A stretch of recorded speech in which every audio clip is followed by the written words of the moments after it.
जय हिंद।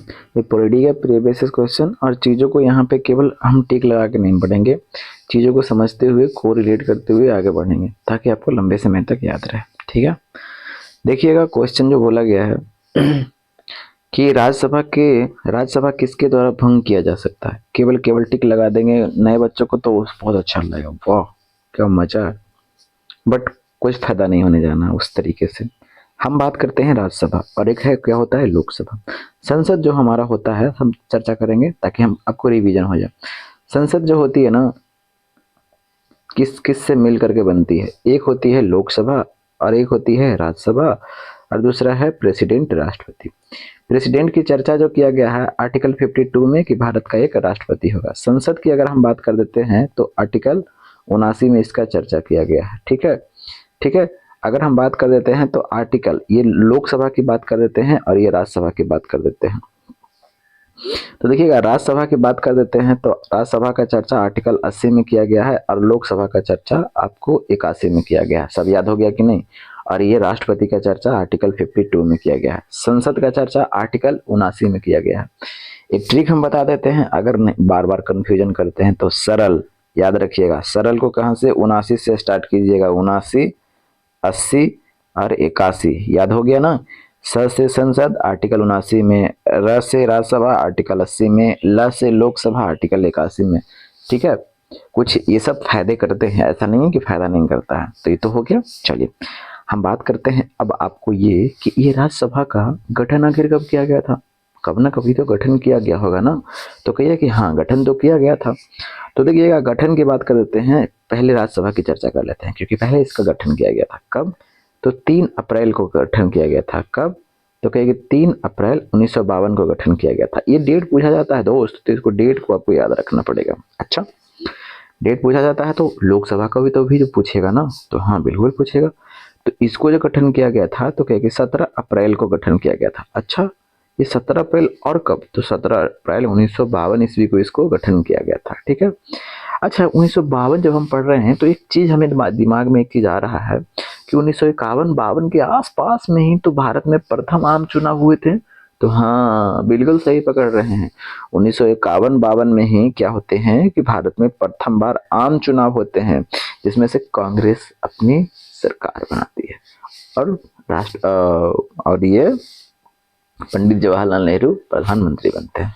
तो यहाँ तो कंप्लीट हो गया। चलिए हमें पूछा क्या गया है कि किसके द्वारा भंग किया जा सकता है।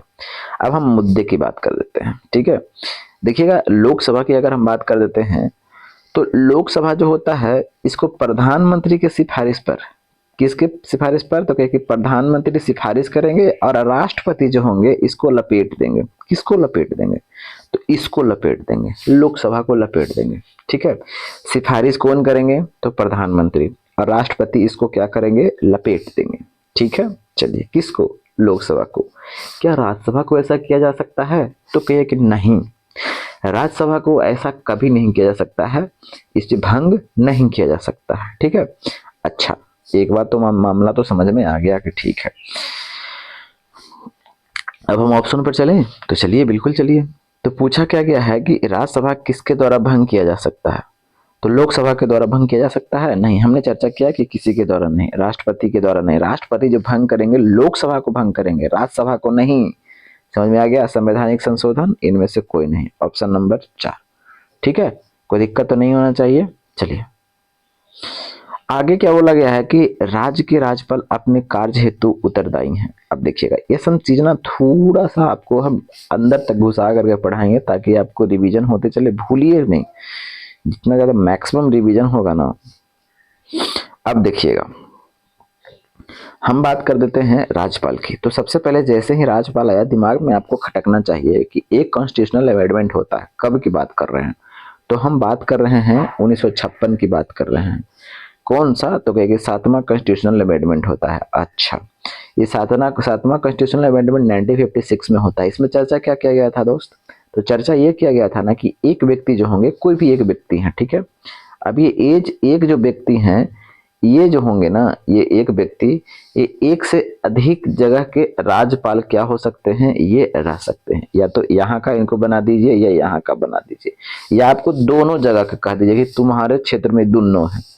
तो समझ में आ गया कि एक व्यक्ति एक या एक से अधिक राज्यों के राज्यपाल बनाए जा सकते हैं। ये कब? तो 7वां संविधान संशोधन 1956 में होता है। ये डायरेक्ट इस तरीके से क्वेश्चन पूछे जाते हैं। ठीक है, अच्छा यहाँ तक तो क्लियर है। ठीक है, जैसे मैं अब बिहार के बारे में पढ़ रहे हैं तो आपको, अच्छा वो जब राष्ट्रपति शासन आएगा ना तब बताएंगे बिहार के बारे में। ठीक है, कितने बार आपको राष्ट्रपति शासन लगाए गए हैं बिहार में, नहीं लगाए गए हैं, प्रथम बार कब लगा था, नहीं लगा था, लेकिन अभी उसकी चर्चा नहीं है। तो अब देखिएगा, राज्यपाल की बात आ रहा है ना, तो राज्यपाल की बात कर देते हैं। तो आपको आर्टिकल जो होते हैं जो काफी ज्यादा इंपॉर्टेंट होते हैं वो आपको याद करना।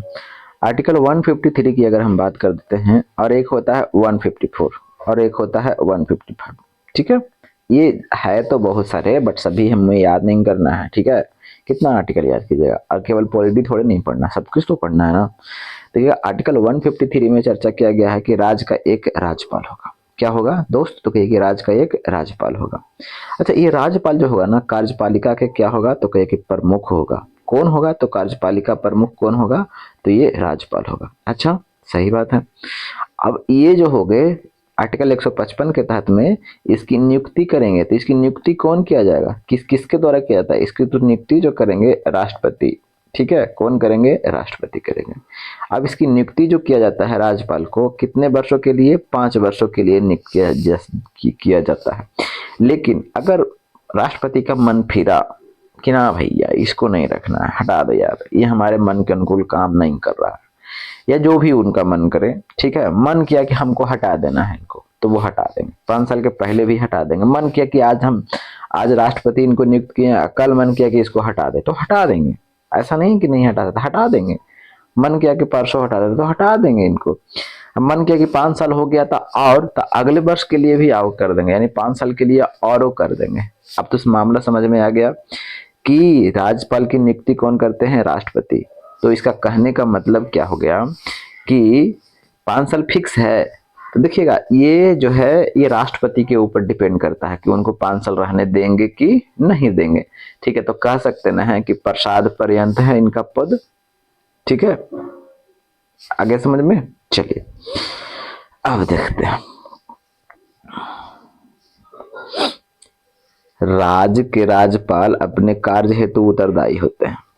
तो देखिएगा कई बच्चे जो होते हैं, ठीक है ना, कि ये देखते हैं कि राज्य के राज्यपाल जो होते हैं ये विधानसभा के प्रति या विधायिका के प्रति उनको लगता है ऐसा, लेकिन ऐसा बिल्कुल भी नहीं है। ये जो होते हैं ये डायरेक्ट किसके प्रति उत्तरदायी होते हैं? ये राष्ट्रपति के प्रति उत्तरदायी होते हैं, क्योंकि ये सेंट्रल गवर्नमेंट का एक दूत है एक तरह से। राज्यपाल जो है बैठ के टुकुर टुकुर देखते रहेगा कि राज्य में क्या क्या हो रहा है, अब वो सभी को देखते रहेगा, और अगर संविधान के अनुरूप कोई काम नहीं हो रहा है, ठीक है, तब उसके बाद में राष्ट्रपति को इन्फॉर्म कर देंगे ये राज्यपाल की, देखिए ना फलाना जगह पे ऐसा काम हो रहा है, तो फिर वहां पे राष्ट्रपति शासन लगाया जाता है। अब मामला समझ में आया? ठीक है, तो किसके प्रति? तो राष्ट्रपति के प्रति। ठीक है, चलिए जिसमें ये भी जो आप सुने होंगे कि आर्टिकल 201 के तहत में, जैसे में कोई विधानसभा में कोई मामला आता है, अगर इनको राज्यपाल को साइन करने का मन नहीं है तो आर्टिकल 201 के तहत में ये संरक्षित रखते हैं और राष्ट्रपति के पास में भेजा जाता है। ये मामला कुछ याद आ रहा है? तो इसका आंसर हो जाएगा ऑप्शन नंबर 3। ठीक है, तो ये सब आर्टिकल जो हम बताते हैं इंपॉर्टेंट, वो आपको ध्यान रखना है। आगे देखते हैं अगले पे, आगे जो बोला क्या गया है, अच्छा वो तो हो गया। 13 नंबर क्वेश्चन क्या बोला है कि निम्न में से कौन न्यायपालिका का कार्य नहीं है? तो देखिएगा अब कई बच्चे जो होंगे उनको न्यायपालिका समझ में नहीं आता होगा, लेकिन हम बता देते हैं। एक पुस्तक है the spirit of law, the spirit of law. अब द स्पिरिट ऑफ लॉ की बात कर देते हैं तो इसी में, ये फ्रांस की क्रांति के समय लिखा गया था। द स्पिरिट ऑफ लॉ की अगर हम बात कर देते हैं ना दोस्त, तो इसमें कार्यपालिका, पहले विधायिका लिखते हैं। ठीक है, पहले क्या लिखते हैं? तो क्योंकि विधायिका, कलम दोस्त खराब हो गया। एक है कार्यपालिका,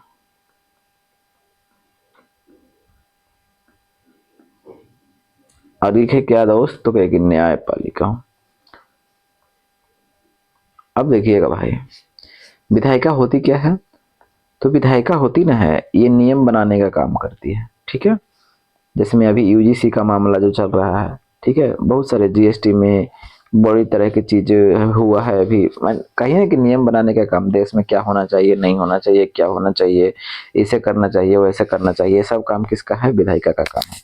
कार्यपालिका कौन हो जाएगी, तो देखिए कार्यपालिका की अगर हम बात कर देते हैं, तो कार्यपालिका वो हो जाएगा कि जैसे में राष्ट्रपति से लेकर प्रधानमंत्री, यानी जितने भी कर्मचारी वगैरह जो है वो सभी के सभी सब किस में आ जाएंगे, कार्यपालिका के अंतर्गत में आ जाएंगे। यानी विधायिका जो कानून बनाया है, कार्यपालिका उसको ठीक तरीके से लागू कर रहा है कि नहीं कर रहा, समझ में आ गया, ठीक है। ठीक तरीके से लागू करना ही उसका काम क्या है, कार्यपालिका का काम है। अच्छा, अब न्यायपालिका का काम क्या है, तुम दोनों जो नियम बनाए, ये तुम नियम बनाया है और ये लागू किया है, तुम दोनों ठीक से काम कर रहा है कि नहीं कर रहा है, इसको देखना है, ठीक है, समझ में आ गया। अगर नहीं रहेगा तो आर्टिकल 13 के तहत में उसे शून्य घोषित कर देगा। शून्य घोषित करने का मतलब अमान्य घोषित कर देगा, काम खत्म हो जाएगा, चाहिए, ठीक है। न्यायपालिका का ये हो गया। आर्टिकल 124 की अगर हम बात कर देते हैं, तो आर्टिकल 124 में सुप्रीम कोर्ट का चर्चा किया गया है, ठीक है। आर्टिकल 125 की अगर बात कर देते हैं, तो सुप्रीम कोर्ट के जो न्यायाधीश होते हैं, ठीक है, उनके वेतन भत्ते की चर्चा किया गया है। सभी आर्टिकल हमें नहीं याद करने हैं, ठीक है। एक होता है क्या, आर्टिकल 129 जो क्या होता है, ये अभिलेखीय न्यायालय, सुप्रीम कोर्ट का अभिलेखीय न्यायालय की चर्चा किया गया है। अभिलेखीय न्यायालय मतलब कि जो उनके जो सुनवाई किए जाते ना हैं, तो उनके जो रिकॉर्ड होते हैं वो रखा जाता है, किसके लिए, वो रखा जाता है अपने निचतम न्यायालय के लिए, ताकि उसी के आधार पर वो जो न्यायालय है वो आपकी सुनवाई करता है, ठीक है। तो आर्टिकल 129 जो है एक अभिलेखीय न्यायालय, इसमें चर्चा किया गया है। आर्टिकल 143 के तहत में क्या हो गया है कि राष्ट्रपति जो होंगे सुप्रीम कोर्ट से कोई राय मशवरा मांग सकते हैं, ठीक है, आर्टिकल 143 के तहत में, ठीक है, ठीक है। आई लव यू यहाँ पे लिखा है ना, आई लव यू, ठीक है। चलिए, एक सबसे ज्यादा इंपॉर्टेंट है 145। ये 145 में क्या है दोस्त, तो 145 में आपको जो होता है ना, न्यायालय के नियम की चर्चा किया गया है, ठीक है। अच्छा, ये सभी तो हम इंपॉर्टेंट बता ही रहे हैं, लेकिन सबसे ज्यादा इंपॉर्टेंट आपको ये है 348। ये 348 में क्या है, तो सुप्रीम कोर्ट या हाई कोर्ट की जब बात करते हैं, तो वो भी जो आपको वाद सुनाए, मतलब कि जो सुनवाई होता है, तो वो किस में होता है, इंग्लिश में होता है, आता है ना। तो ये आर्टिकल किस में चर्चा किया गया है, तो 348 में इसका चर्चा किया गया है। देखिएगा, यहाँ तक आपको समझ में आ गया होगा, ठीक है। चलिएगा, अब हम चलते हैं ऑप्शन पर, हिट करते हैं डायरेक्ट। देखिएगा, ऑप्शन पर हिट कर रहे हैं। बोला क्या गया है कि नागरिकों के अधिकारों के लिए अभिभावक की तरह कार्य करना। बिल्कुल भाई, हमारे जो अधिकार हैं आर्टिकल 32 के तहत में, अगर हमारे मौलिक अधिकार का हनन होता है तो हम डायरेक्ट सुप्रीम कोर्ट में जा सकते हैं, कि नहीं जा सकते हैं, ठीक है। तो ये तो होगा, तो हमें नहीं पूछा गया है ना, क्योंकि ध्यान दीजिएगा, तो ये तो खत्म हो गया। केंद्र एवं राज्य के मध्य विवाद का निपटारा, बिल्कुल, जैसे आप सुनते होंगे कि केंद्र राज्य हमें कभी कभी लड़ते रहता है, या राज्य लड़ते रहता है, तो वो सभी के मामले जो होंगे वो कहाँ जाएगा, सुप्रीम कोर्ट में तो जाएगा। तो ये भी होगा, ये भी खत्म। अपराधियों को पकड़ना और उन्हें दंडित करना। देखिएगा, अपराधी को पकड़ने का काम न्यायालय को नहीं है, समझे, उन्हें दंड देने का काम है, ठीक है। हमें पूछा ही गया है, नहीं है, तो बस हमें तो मिल गया, ऑप्शन नंबर 3 हो गया। 4 वाद जारी करना, हम चर्चा कर रहे हैं, केवल हमें ऑप्शन तो बनाना नहीं है, केवल हमें क्वेश्चन तो बनाना नहीं है, हमें डील करना है, ठीक है, ताकि हमें लंबे समय तक याद रहे। क्वेश्चन किसी भी तरीके से घुमाकर पूछे जाते हैं आजकल। तो आर्टिकल 32, अब हम चर्चा करते हैं आर्टिकल 32। देखिएगा भाई, आर्टिकल 32 के तहत में जो होती है ना, सुप्रीम कोर्ट 5 तरह के रीट जारी करती है, इसको वाद को रीट बोलते हैं। 5 तरह के रीट जारी करती है। एक होता है बंदी प्रत्यक्षीकरण, बंदी प्रत्यक्षीकरण, परमादेश, एक होता है उत्प्रेषण, बंदी प्रत्यक्षीकरण, परमादेश, और एक होता है प्रतिषेध। और उत्प्रेषण, एक होता है अधिकार परीक्षा।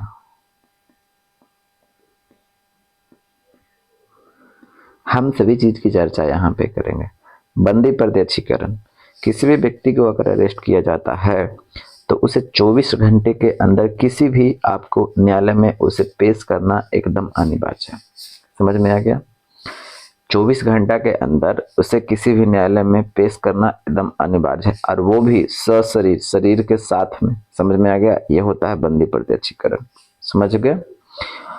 परमादेश क्या होता है? परमादेश का अर्थ होता है कि हम आदेश देते हैं। तो परमादेश का अर्थ क्या हो गया? हम आदेश देते हैं। कोई काम करने के लिए सुप्रीम कोर्ट या न्यायालय जो होती है आदेश देती है कि हम तुम्हें आदेश देते हैं फलाना काम करो। ठीक है? तो क्या ये सभी व्यक्ति के खिलाफ जारी किया जा सकता है परमादेश? तो नहीं। देखिए, जो अपवाद होते हैं एग्जाम में वही पूछे जाते हैं। ठीक है? स्टेटमेंट देकर के पूछा जा सकता है कि परमादेश राज्यपाल के विरुद्ध जारी किया जा सकता है, परमादेश राष्ट्रपति के विरुद्ध जारी किया जा सकता है, परमादेश किसी निजी व्यक्ति के खिलाफ जारी किया जा सकता है। तो इस तरीके से आपको स्टेटमेंट दिए जाते हैं। भाई आजकल यही क्वेश्चन का ट्रेंड बनता जा रहा है। कई बच्चे समझते हैं कि हम वन लाइनर पढ़ लेंगे। नहीं दोस्त, तो काफी आप दूर हो, बहुत बहुत दूर तक खड़ी हो, नहीं देख पा रहे हो आप। ठीक है? तो समझना पड़ेगा आपको। तो परमादेश किसके किसके विरुद्ध जारी नहीं किया जा सकता है? तो एक है राज्यपाल, और एक है किसके बाद? राज्यपाल, और एक है राष्ट्रपति, प्रेसिडेंट। ठीक है? इसके खिलाफ जारी नहीं किया जा सकता। अच्छा, प्रतिषेध क्या होता है? ये कौन सा बवाल चीज आ गया है भाई? तो देखिए भाई, ये क्या है बवाल चीज जो हम बताते हैं। प्रतिषेध की, जैसे में आप मान लीजिए कि ये सुप्रीम कोर्ट है और ये हाई कोर्ट है। कोई भी हाई कोर्ट ले लीजिए, जैसे Patna high court, Delhi high court, कोई भी ले लीजिए, गुजरात हाई कोर्ट। ठीक है? अब हम मामला जब कर रहे हैं तो जैसे में मान लीजिए कि पटना हाई कोर्ट है, तो पटना हाई कोर्ट अपने न्यायालय क्षेत्र से बाहर हट करके कोई चीज को सुनवाई कर रहा है। तो सुप्रीम कोर्ट कहती है कि ओ भाई थांबा, तुम कहाँ बढ़ गए हो। ठीक है? तो उसके लिए रिट जारी करती है सुप्रीम कोर्ट, जो होती है रिट जारी करती है। वो रिट कौन सी जारी करती है? ये प्रतिषेध। समझ में आ गया कि थांबा भाई, थांबा थांबा, रोको रोको, ये तुम्हारे अधिकार क्षेत्र में नहीं है। ठीक है? ये हम देखेंगे। तो ये जब ऐसा काम करने के लिए रहता है तो सुप्रीम कोर्ट कौन सा रिट जारी करती है? तो प्रतिषेध। अच्छा, ये उत्प्रेषण क्या होता है? उत्प्रेषण ये होता है ना, जैसे में कोई मामला हाई कोर्ट में चल रहा है। ठीक है? अब इस मामला को सुप्रीम कोर्ट में ले जाना है। ठीक है? तो रिट जारी होगा, तो वो रिट जारी और कौन करेगा? तो कहेगा सुप्रीम कोर्ट। और वो रिट जारी करेगा उत्प्रेषण। उत्प्रेषण के तहत में क्या हो गया कि कोई जो मामला जो है निचतम न्यायालय में चल रहा है तो वो उच्चतम न्यायालय में चला जाएगा। यानी सुप्रीम कोर्ट अपने यहाँ उसको ले लेगा कि लाइए भाई, हम इसकी सुनवाई करते हैं। समझ में आ गया? तो ये जब ये ऐसा मामला करने के लिए आएगा तो कौन सा रिट जारी होगा? तो उत्प्रेषण। और रोकना होगा तब तो प्रतिषेध। समझ गए?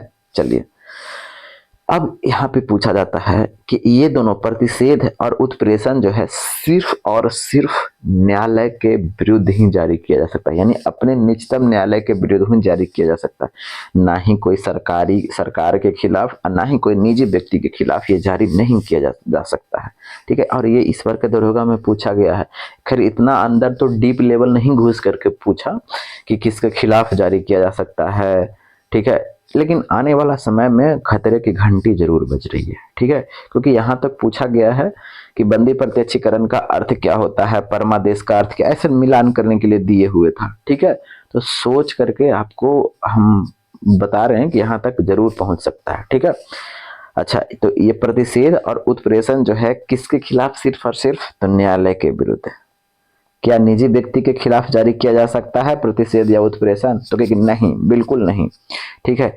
निजी व्यक्ति के खिलाफ आपको बंदी प्रत्यक्षीकरण किया जा सकता है। और एक ठो है अधिकार परीक्षा। क्या होता है अधिकार परीक्षा की अगर बात कर देते हैं, जिसमें कोई व्यक्ति सरकारी पद पर बैठे हुए हैं, संवैधानिक पद पर बैठे हुए हैं, तब उससे पूछा जाता है कि आप किस अधिकार से बैठे हुए हैं।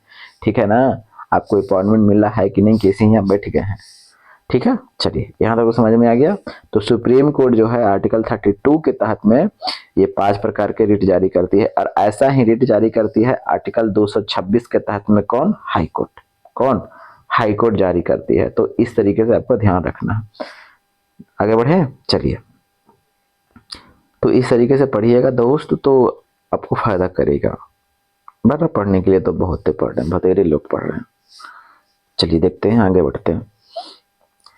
भारत में किसे न्यायिक समीक्षा समझते हैं? न्यायिक समीक्षा का अधिकार। न्यायिक समीक्षा का मतलब जैसे में कोई नियम, जैसे में कोई निर्णय दिया गया और फिर उस निर्णय के बाद क्या किया गया कि उसको पुनर्विचार किया गया। ठीक है, जैसे में अभी जो कुछ दिन पहले मामला चल रहा था दिल्ली में कि कुत्ते को हटाने की बात किया था, कुत्ते को हटा दो यहाँ से। तो भाई देखो, ये पृथ्वी है, सभी को जीने का अधिकार देता है। इंसान जो है ना लालची है। ठीक है, इंसान से बड़ा कोई जानवर इस पृथ्वी पे नहीं है। ठीक है, इसका ह्यूमन नेचर ही बहुत बेकार है। अब देखिए बात करते हैं। ठीक है, क्योंकि सभी को, जीव जंतु जितने भी है, सबको जीने का अधिकार है। पृथ्वी सिर्फ तुम्हारा थोड़े नहीं है, सिर्फ तुम थोड़े नहीं जी पाओगे, सबको जीने का अधिकार है। तो उसके खिलाफ आंदोलन हुआ कि नहीं, ऐसा कैसे हो सकता है। आंदोलन होने के बाद में क्या होता है, सुप्रीम कोर्ट जो होती है वो निर्णय को पलटती है, यानी न्यायिक समीक्षा की। कहा कि फिर नहीं भाई, इसको टीका वगैरह दे दो, ठीक है, और नसबंदी कर दो। ठीक है, चलिए। तो कौन कर सकता है, सुप्रीम कोर्ट और हाई कोर्ट, सिर्फ बस इसी का अधिकार है और किसी का नहीं। राष्ट्रपति नहीं, प्रधानमंत्री नहीं। ऑप्शन नंबर 4 हो जाएगा। ठीक है, चलिए देखिएगा। एक क्या है दोस्त, तो कहे कि एक नागरिक के मौलिक कर्तव्य में शामिल है। देखिएगा, पहले हम बात कर देते हैं, मौलिक कर्तव्य की चर्चा कर देते हैं। ठीक है, देखिएगा, मौलिक कर्तव्य की अगर हम चर्चा करते हैं तो देखिएगा, समझाते हैं अच्छे तरीके से। ये हो गया मौलिक कर्तव्य। क्या हमारे संविधान में मौलिक कर्तव्य था? नहीं था। तो इसको कब ऐड किया गया? तो देखिएगा, 42वां कॉन्स्टिट्यूशनल अमेंडमेंट होता है। कब होता है? तो 42वां कॉन्स्टिट्यूशनल अमेंडमेंट होता है 1976 में। अच्छा, हाँ। तो जब होता है ना, तो एक समिति है स्वर्ण सिंह समिति। ठीक है, उसके सिफारिश पर स्वर्ण सिंह समिति के सिफारिश पर क्या होता है कि मौलिक कर्तव्य को लागू किया जाता है। स्वर्ण सिंह समिति, देखिए क्वेश्चन में एक भी पूछा गया था कि स्वर्ण सिंह समिति जो थे ना, ये एकदम इसको लागू करने के लिए जो बात किए थे, तो ये 8 प्रकार के बोले थे कि 8 को कर्तव्य को रखिए जारी करने का। ठीक है, सॉरी, जारी करने का बोल रहे हैं क्या बोलते हैं, 8 मौलिक कर्तव्य का सुझाव दिए थे। लेकिन हमारे संविधान में इसको कितने तरह के मौलिक कर्तव्य ऐड किया गए हैं? 10। कितने? तो कहे कि 10। लेकिन 11वां मौलिक कर्तव्य की बात कर देते हैं। तो 11वां मौलिक कर्तव्य जो ऐड किया गया, ये 86वां संविधान संशोधन होता है, कॉन्स्टिट्यूशनल अमेंडमेंट होता है 2002 में, कि बच्चे के माता पिता का यह कर्तव्य होना चाहिए कि अपने बच्चों को पढ़ाए लिखाए। ठीक है, तो ये 11वां मौलिक कर्तव्य है। ठीक है, तो 11वां मौलिक कर्तव्य हो गया। तो अभी पूछेगा कि अभी मूल कर्तव्य कितने हैं, तो अभी 11 गो हैं। लेकिन जब लागू किया गया था तो उस समय कितने थे? 10 थे। अच्छा, 11वां मौलिक कर्तव्य कब लागू किया गया? तो 86वां संविधान संशोधन 2002 में इसे ऐड किया गया। समझ में आ गया? 86वां संविधान संशोधन 2002 में इसे 11वां मौलिक कर्तव्य को ऐड किया गया। कोई दिक्कत नहीं है। अच्छा, तो इसका मतलब 10 ठो और मौलिक कर्तव्य हैं, क्योंकि 11 को बता दिया, 11वां ये बता रहे हैं, तो 10 ठो और हो गए। तो कहिए कि हाँ बिल्कुल, तो बता देते हैं, देखिएगा। और इसकी चर्चा कहाँ किया गया है? आर्टिकल 51 के ए में इसका चर्चा किया गया है। और 11 को जो मौलिक कर्तव्य है आपको याद करवा देते हैं। ठीक है, वैसे आप YouTube पे जाकर के सर्च कर लीजिएगा, तो आपको वहां पे बहुत आसानी से, यहाँ पे हम ज्यादा बताएंगे तो वीडियो लंबा हो जाएगा। ठीक है, ABCD इतना ही रखते हैं। ठीक है, ए की बात कर देते हैं तो एंथम। एंथम मतलब समझते ना है, राष्ट्रगान की बात किया जा रहा है। तो हमारे जो राष्ट्रगान है उसके प्रति आपको क्या करना है, सम्मान रखना है, श्रद्धा रखना है ध्वज के प्रति, ये सभी के प्रति आपको यानी पहला मौलिक कर्तव्य है जो आपको ये चर्चा किया गया है। ठीक है, एकदम इसी तरह सीक्वेंस में। यानी पहला मौलिक कर्तव्य क्या है, हमारे देश के जो धरोहर हैं, झंडा वाला बात किया जा रहा है, और गीत है, गान है, इसके प्रति हमें सम्मान और श्रद्धा रखना है। बी से बापू, यानी जो हमारे स्वतंत्रता सेनानी है उसके प्रति आपको क्या रखना है, श्रद्धा रखना है, सम्मान रखना है, ये सभी चीज रखना है।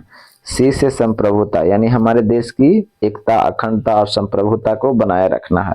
और डी से क्या हो गया, डिफेंस, यानी हमारे देश की रक्षा करना है। ठीक है, ऐसा नहीं कि कोई आतंकवादी आया या कोई अलग देश आया और हम उसे अपना सब कुछ बताते जा रहे हैं कि फलाना जगह ये है, फलाना जगह वो है, तो ये हमारा कर्तव्य नहीं है, ये गलत चीज है। ठीक है, तो ये हमारा कर्तव्य क्या होना चाहिए, डिफेंस, हमारे देश की रक्षा करना भी हमारा एक मूल कर्तव्य है। ठीक है, इसी तरीके से 11 गो है।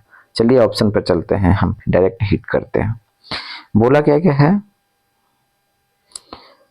एक नागरिक के मौलिक कर्तव्य में शामिल है तो संविधान, राष्ट्रीय ध्वज, राष्ट्रीय उद्गीत के प्रति श्रद्धा। हाँ बिल्कुल, अभी तो हमने चर्चा किया राष्ट्रपति के प्रति श्रद्धा, कहीं नहीं चर्चा इसका किया गया है, इसको खत्म कीजिए।